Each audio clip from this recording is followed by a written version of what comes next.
Hello, welcome to this DraftKings preview. Today we're going to be taking a look at the West Ham versus Watford game happening on the 17th of July. What game this is going to be. If you are new around here, please don't forget to hit that subscribe button and leave a like down below. And without further ado, let's go straight into this. West Ham versus Watford, two teams that are currently on 34 points. Everything still to play for in this game. Both teams really trying to fight back and get out of those sort of relegation places, or at least confirm that they won't be relegated. If one side wins this, then they almost guarantee themselves to not be relegated for this season. So a massive game this one is at stake, which means it's very hard to predict, although West Ham have had some incredible form recently. Antonio, as I mentioned in my previous West Ham preview, went and absolutely obliterated Norwich. Absolutely obliterated them. 4 goals, the first time it's ever been done in the Premier League. Antonio definitely one to look out for in this game. But as per usual, the first thing that we're going to discuss is the set piece takers. Now for West Ham, Jarrod Bowen on basically everything, full reign, free kicks, corners, he is your man. I'd be very surprised not to see a majority captain on him, or at least between him and Antonio, obviously, because Antonio went and scored plenty of goals in the last game.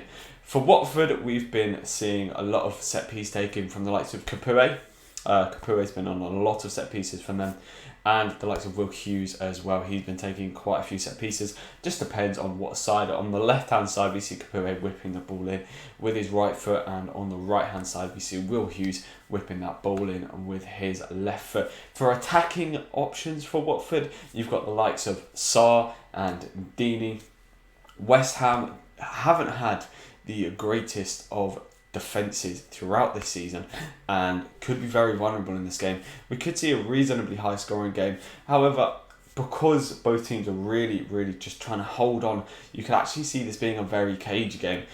Would it be under normal circumstances, say this was midway through the season, early way through the season, I'd be predicting something around like a 2-2, 3-2. Quite a high scoring game, as both these teams like to get forward and have poor defences. However, because of the situation, it may be quite low scoring, which could mean that you want to go for one of the goalkeepers, the likes of Foster, the likes of Fabianski.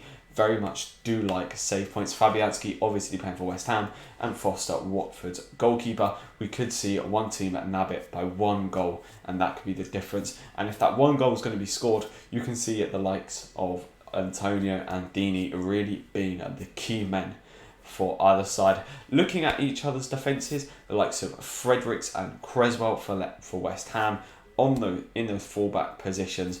Very good. Fredericks actually went and picked up an assist in the last game to one of Antonio's goals. So he's a very good attacking, a sort of defensively attacking option, as it were. And Creswell does also get down that wing and could maybe take the odd set piece off of Jarrod Bowen.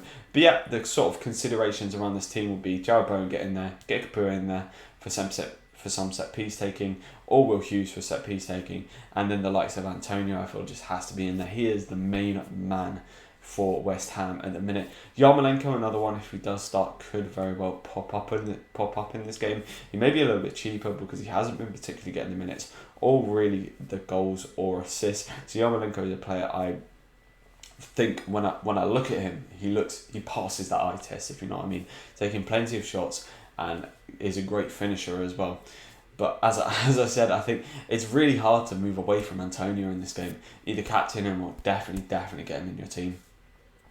Other than that, we look sort of more defensive-minded midfielders. You've got the likes of Mark Noble. I mean, Doucouré's been playing sort of either in that number 10 role for Watford, or he's been playing a bit deeper. If he is playing in that kind of number 10 role, definitely one to consider, as everything just goes through him in that Watford team if he's playing that number 10 role.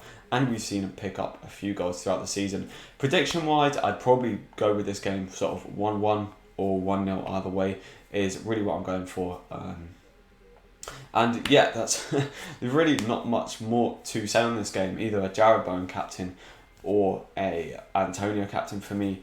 I think West Ham are going to nudge this one, get this one over the line and confirm their safety in the Premier League.